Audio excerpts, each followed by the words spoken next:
So hello everyone. So hello everyone. Welcome back to my YouTube channel. This is Anish Kumar, and today the topic that we're gonna discuss about is OSI model. So OSI model stands for Open Systems Intercommunication Model, and it has 7 layers. So these are the things we'll be discussing today. Firstly, we'll start with the introduction, then the characteristics, the advantages, the disadvantages. Then we'll look onto the layers, and then the conclusion. Like in the layers of OSI model, we'll also look onto the functions of each layer and yeah, this is the OSI model. So OSI model, which I told is the Open Systems Interconnection model, is a conceptual framework used to describe the functions of a networking system. It consists of 7 abstract layers, each specifying particular network functions and each communicating with the layers above and below it. So yeah, as I told, there are 7 layers, and each layer actually has a different function. Each layer has its own function. Like there are 7 in total. Firstly, the physical layer, then the data link layer, then the network layer, then the transport layer, then the session, presentation, and finally the application layer. So these 7 layers actually have different tasks among them, but they just do it perfectly.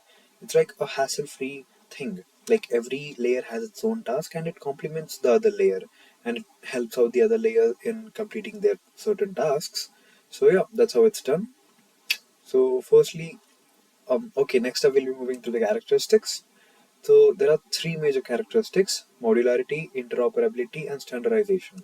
Modularity means like the OSI model is modular, with each layer addressing a specific aspect of networking process.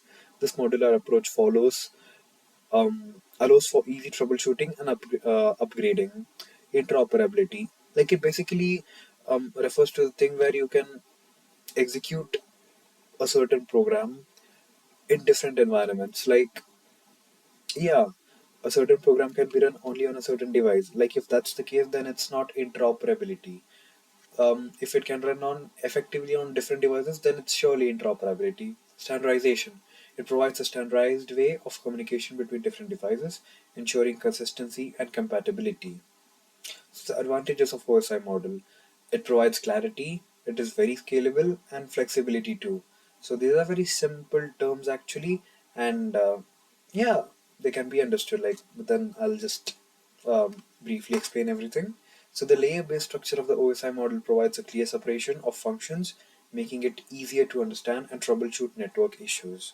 Scalability. The modular design of the OSI model allows for easy scalability, making it easy to integrate new technologies and adapt to network growth. Flexibility. The model allows for flexibility in choosing appropriate technologies for different layers based on specific requirements. Disadvantages of OSI model: it's very complex. The resource intensive is a surely a disadvantage, and then the overhead. With 7 distinct layers, the OSI model can be complex, leading to potential confusion and difficulties in troubleshooting. Implementing all 7 layers can be resource intensive, especially for small networks, which may not require such a structured approach. The division of functions into multiple layers can increase overhead, affecting overall system performance. Firstly, we'll start with the physical layer. Physical layer is nothing but the physical connection, whatever you provide with the device, like Ethernet port with the laptop can be considered as a physical layer because it is physically connecting the laptop to the Ethernet port there. It's responsible for the actual physical connection, as I told. It deals with the transmission and reception of unstructured raw data. The raw data, whatever comes out of the Ethernet port, is actually transferred to the device, the laptop, for example, and that's done by the physical layer. Examples of physical layer include hubs, repeaters, cables, and connectors. Second is the data link layer. As the name itself indicates, the data link layer ensures error-free transmission of data over the physical layer. It detects and in many cases corrects errors that may occur in the physical layer. MAC addressing is a very popular concept here. It is responsible for addressing unique addressings of devices through the media access control. Yeah. So then the network layer. Network layer mainly does 2 things: routing and logical addressing. The network layer is responsible for routing data packets from the source to the destination. It determines the best path for data transfer. Logical addressing: devices are identified through the logical addressing at the network layer. IP addresses are a common example of logical addressing. Like every device has its own IP address, and that's how it is located by another device. Transport layer, reliable data transfer. The transport layer ensures that the data is delivered error-free in sequence and with no losses or duplicates. So yeah, there can't be duplicates of whatever data you've sent. If you've sent one data, then you can't be sending the same thing again and again. Quality of service is also provided by the transport layer. Provides quality of service guarantees, ensuring efficient, reliable, and secure data transport. Session layer, establishing and managing connections and sync points are the two important things in session layer. Presentation layer, presentation layer and the layer of open systems interconnection model establishes the context between the application layer entities in which the higher layer entities may use different syntax and semantics if the presentation service provides a mapping between them. It is responsible for translation, encryption, decryption, and compression of whatever data has been received.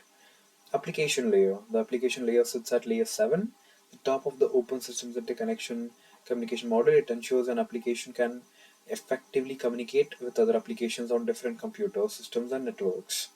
So it is responsible for serving as a window for the services to access the network and display the received information to the user. Application layer is nothing but the user interface, whatever people see on the computer, like the display, that is done with the help of the application layer. Yeah, so finally the conclusion. So it is actually a revolutionary framework, that is OSI model. The OSI model revolutionized the way we understand the implement network communication. Then the foundation of modern networking was set up with the help of OSI model.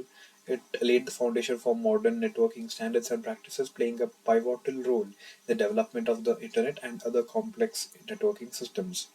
Further advancements can be made in this, and they're being made actually. Even now there are like many researches going on based on this. The OSI model continues to inspire further advancements in networking technologies and remains a fundamental concept in the field of computer networking. So this was it for today. Hope you all gained whatever knowledge you wanted to gain, and yeah, if you like the video, be sure to hit the like button, and if possible, you can share it to among your friends if you have any. And yeah, surely just subscribe, yeah, if you want more of such content. Thank you.